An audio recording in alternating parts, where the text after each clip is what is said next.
Welcome to Hard Talk. I'm Stephen Sacker. One of the world's most sensitive conflict zones is heating up again.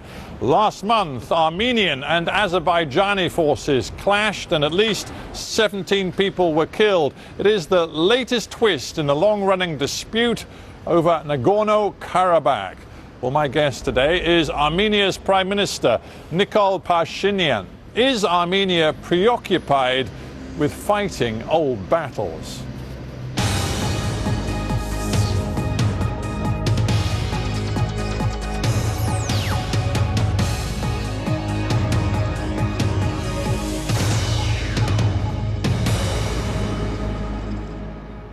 Prime Minister Nikol Phashinyan in Yerevan, welcome to Hard Talk. Thank you. Hi. It's more than 2 years now since you swept into power with very high hopes for the so-called Velvet Revolution. When I look at Armenia today, it seems many Armenians feel that those hopes have been dashed. What has gone wrong? I wouldn't agree with your impression, because all citizens of Armenia, they are free and they are living in democratic country. And in 2019, we had biggest economic growth in Europe, and we had big economic success, and our country made tremendous progress in all international ratings in terms of democracy, freedom of speech, independent judiciary, anti-corruption policy, and international magazines 2 years in a row recognized Armenia as a country of the year, like not only in terms of democracy but in terms of economy as well. Yes, of course, the pandemic situation interrupted our flight, but we will continue. Yeah, I want to talk about the pandemic, because I know it's been very difficult for Armenia to deal with it. But before we get to that, I want to look at one other aspect of your administration, which perhaps hasn't seen the change that some people expected. You came to power talking about finding a path to peace with Azerbaijan, and yet in the last month we've seen new fighting, new conflict in Nagorno-Karabakh. We've seen at least 17 military personnel killed on both sides. It looks as though it's business as usual, not change. Peace can't be achieved through the unilateral actions of Armenia, because we will be able to have real peace if Azerbaijan will reciprocate Armenians' efforts. Becoming Prime Minister of Armenia, I proposed a new formula for peace, and the formula is following. Any solution of Nagorno-Karabakh conflict should be acceptable for people of Armenia, for people of Nagorno-Karabakh, and for people of Azerbaijan. And I'm first Armenian leader ever saying that any solution of Nagorno-Karabakh conflict should be acceptable for Azerbaijani people too. But unfortunately, Azerbaijani president didn't reciprocate to my proposal. But actions speak louder than words, Prime Minister, and what we saw in mid-July was Armenian forces shelling villages across the line of conflict, and we saw, according to the Azerbaijanis, a 76-year-old civilian killed, which then, of course, produced a tit-for-tat response and the prolonged military clash. I put it to you again that your policies do not appear to be designed to achieve peace. Azerbaijan started military attack against the Armenia, and it wasn't separate action. Within long time, Azerbaijani president developed bellicose rhetoric saying that he is going to solve Nagorno-Karabakh conflict using military force.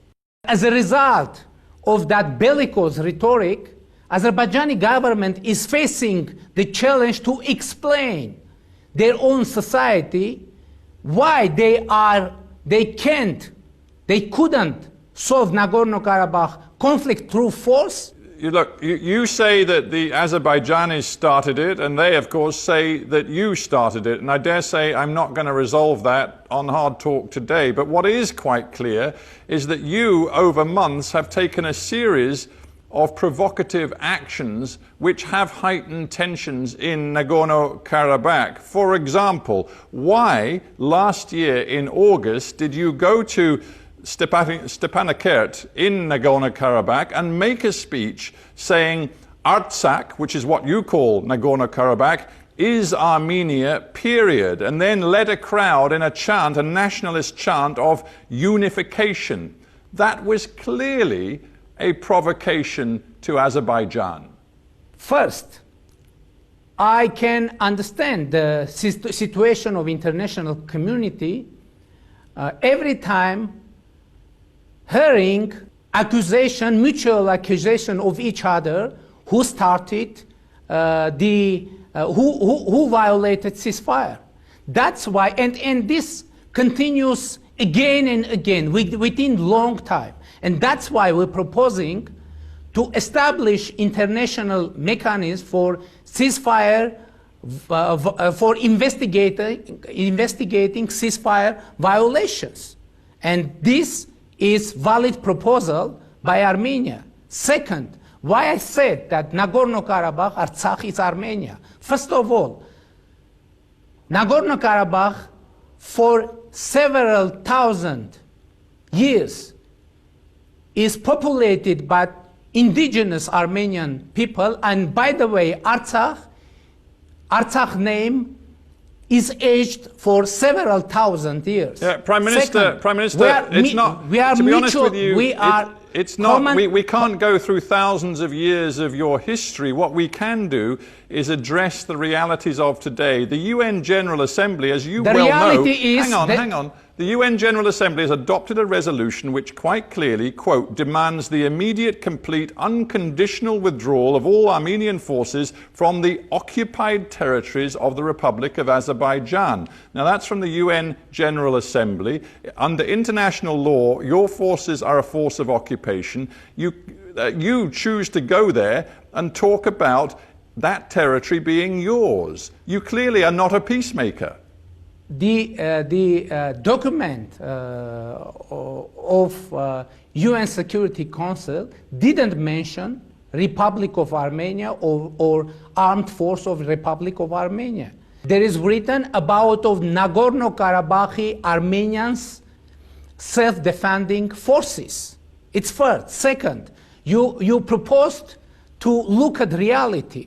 Reality is that in the moment of the start of this conflict, 18% of population of Nagorno-Karabakh were Armenians.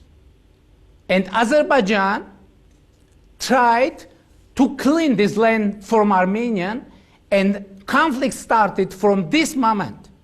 But my question, Prime Minister, is about how you make good on your initial promise to pursue peace. For example, I note that your government plans to build a new road from Armenia into Nagorno-Karabakh following a southern route which goes through a whole swathe of Azerbaijani territory. Now, a group of MEPs in Brussels who've looked at this plan and who specialize in Caucasus politics have described it as a violation of international law. It will symbolically entrench the illegal occupation of Nagorno-Karabakh. We very much deplore this initiative. Will you stop building that road? It isn't Armenian government to build any road in Nagorno-Karabakh. It's Nagorno-Karabakh government acting in the framework of interest of her own population. And you know, in Karabakh, people are living. Human beings are living, and they have needs for supplies, needs for food, needs for mobility, And Azerbaijan, by the way, is exercising the policy of isolation and blockade for Nagorno-Karabakh, and by the way, for Armenia too. Prime Minister, I began this interview by saying that you came to power with a revolution with very high hopes of change and reform. But on this issue of Armenia, its nationalist position on Nagorno-Karabakh, the strategy that you are pursuing, which looks, frankly, as though it doesn't have a meaningful peace element to it, you seem just like your predecessors. You don't seem any different. Where is the evidence that on this core issue for the Armenian people, you're bringing something different to the table? I won't agree with you naming our position nationalistic, because Armenians of Nagorno-Karabakh are under existential threat. And what are we proposing? We are proposing Azerbaijan to renounce any possibility of use of force for Nagorno-Karabakh conflict solution. We should agree on very simple formula. There is no military solution for Nagorno-Karabakh conflict. All right. Yeah, I understand the point you're making there. Let me just flip this debate around a little bit. You came to power after a career as a journalist, as a human rights defender, and you even spent some time in prison as a political prisoner. You care about human rights. So I wonder if to reach out to Azerbaijan and to indicate that you really are different from your predecessors, are you now prepared to say that in the past, particularly in the early 1990s and late 1980s, the Armenian forces committed some major human rights abuses, crimes of war, inside Nagorno-Karabakh? Many independent observers have catalogued those crimes. Are you now prepared to acknowledge them and say sorry for them? Any war is a chain of tragedies. That's why we're saying that let's refuse any possibility of using force for solution of Nagorno-Karabakh conflict. And any peace is compromise. And Armenia always was ready and is ready for compromise. But from the other side, I'm asking you a very specific question. In the spirit of truth and reconciliation, are you now prepared to say sorry for example, the European Court of Human Rights catalogue of violations of human rights on the part of the Armenian military? Will you say sorry? European Court has similar catalogue on Azerbaijani atrocities. But I'm not talking to the Azerbaijanis, I'm talking to you. Let me to answer your question, please. And we should mention the Sumgait events that happened in late 1980s, when Azerbaijani government and Azerbaijanis initiated pogroms against the Armenians of Sumgait city in Azerbaijan, in Azerbaijani capital, and this whole issue is an issue. I just wanted to know whether you're prepared to take responsibility and apologize for those abuses and crimes committed by Armenia's forces. It's quite simple, yes or no. It should be proved who exercised these atrocities, and I think Armenians of Nagorno-Karabakh and Azerbaijan are victims, and we can prove that. Anywhere, anytime. Clearly, you're not going to say sorry, and I just wonder whether you feel that right now it's helpful for you to raise the tensions in Nagorno-Karabakh with Azerbaijan to take some of the scrutiny and pressure off your government's handling of the COVID-19 pandemic. Because, frankly, looking at the way your government has handled it, it hasn't been a success, has it? Indeed, it has been a real failure of your government. I think it is too early to have conclusion, because unfortunately, pandemic is an evolving situation all over the world.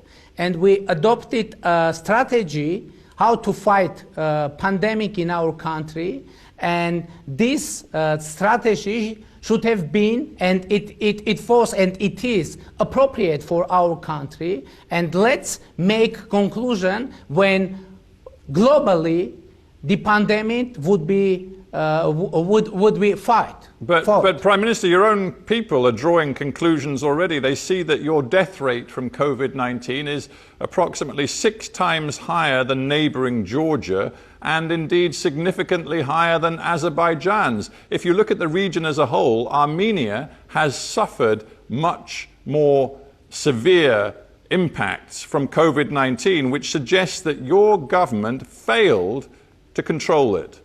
We are in the process of overcoming this pandemic, and as I said, it is too early to make conclusions on that, because unfortunately, all over the world, the pandemic is continuing to grow.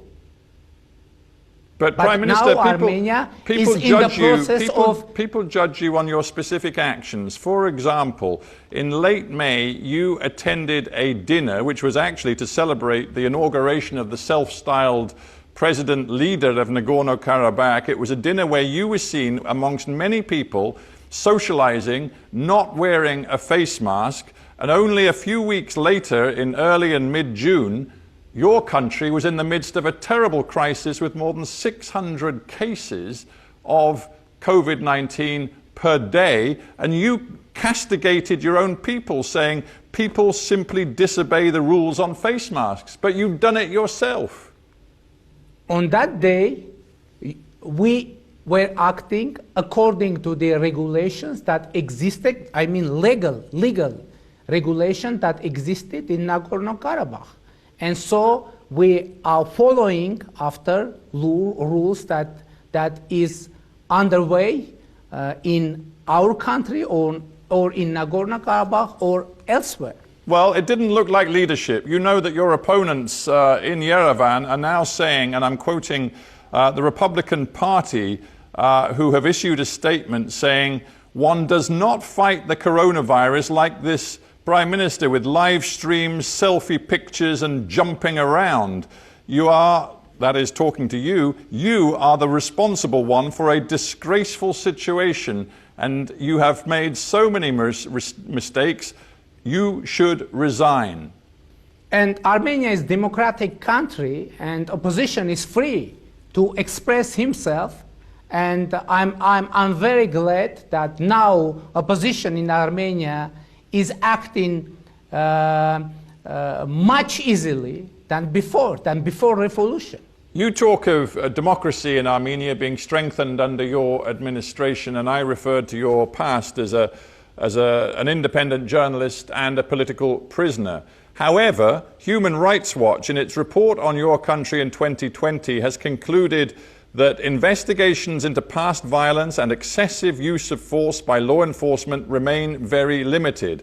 Violence and discrimination based on sexual orientation and gender identity, discrimination against and segregation of people with disabilities. All of these things persist in Armenia today. Freedom House, renowned organization, announced in its report that Armenia made biggest 2 years progress in democracy, rule of law, human rights protection ever within the whole existence of that kind of report. Well, Freedom House, internationally recognized organization, said that Armenia made biggest progress ever within 2 years. Yeah, and I've just told you what Human Rights Watch have concluded. There are people inside your country who fear that your agenda right now isn't so much about rooting out corruption as hitting back at some of your political enemies, in particular the decision you've taken to suspend 3 judges on the Constitutional Court who were blocking investigations into ex-President Kocharyan. That looks politically motivated. Is that what's driving you right now? As far as Constitutional Court is concerned, I should stress that we tried to have constitutional court fully compliant with our constitution, because we had description of constitutional court in our constitution, but we had totally different constitutional court in reality. So we are going and we are doing that to have constitutional court fully compliant with our constitution. As far as criminal cases are concerned, or arrests, etc., I should stress that we have courts, we have investigation bodies, and we have prosecutor offices, and it isn't me to decide who should be detained and who should be released. Our purpose is rule of law, independent judiciary, and anti-corruption policy. And international community recognized our huge success on all those areas. Let me end, Prime Minister, with a strategic question. Armenia is in a tough neighborhood, and you basically have a strategic choice. You can continue to look to Moscow for your main partnership and alliance, or you can perhaps begin to look much more toward the European Union and NATO. The choice is yours. Which way are you going to take Armenia? Russia is a strategic partner of Armenia in terms of security. We are member of Eurasian Economic Union, which is economic union, and we have comprehensive and enhanced partnership agreement with European Union. And by the way, now European Union is our main partner in our reform agenda implementation. We have quite effective cooperation with NATO, and by the way, we are participating in peacekeeping mission in Afghanistan, in Lebanon, in Kosovo, in Mali. But Prime Minister, we have let me stop you. Effective military cooperation with the second. United States too. Yeah, let me stop you for a second. Geopolitics involves some tough choices. If you really want to be close to the EU and NATO, you've got problems because you have a toxic relationship with Turkey right now, and you have a relationship with the United States which is troubled because you insist on maintaining trade relations with Iran when the Americans have asked you to impose sanctions upon Iran and you have refused. So you have choices to make, and I ask you again, is your fundamental choice to stay loyal to Moscow, or are you ready to embrace a different direction? Saying strategic partnership, that means it is for a long time. But we have good relations with Iran, and we are doing our best to keep our good relations with the United States and with Iran, and in the same time be fully devoted to our international commitments. All right. Well, I appreciate your time, Prime Minister, and I thank you very much indeed for being on Hard Talk. Thank you very much.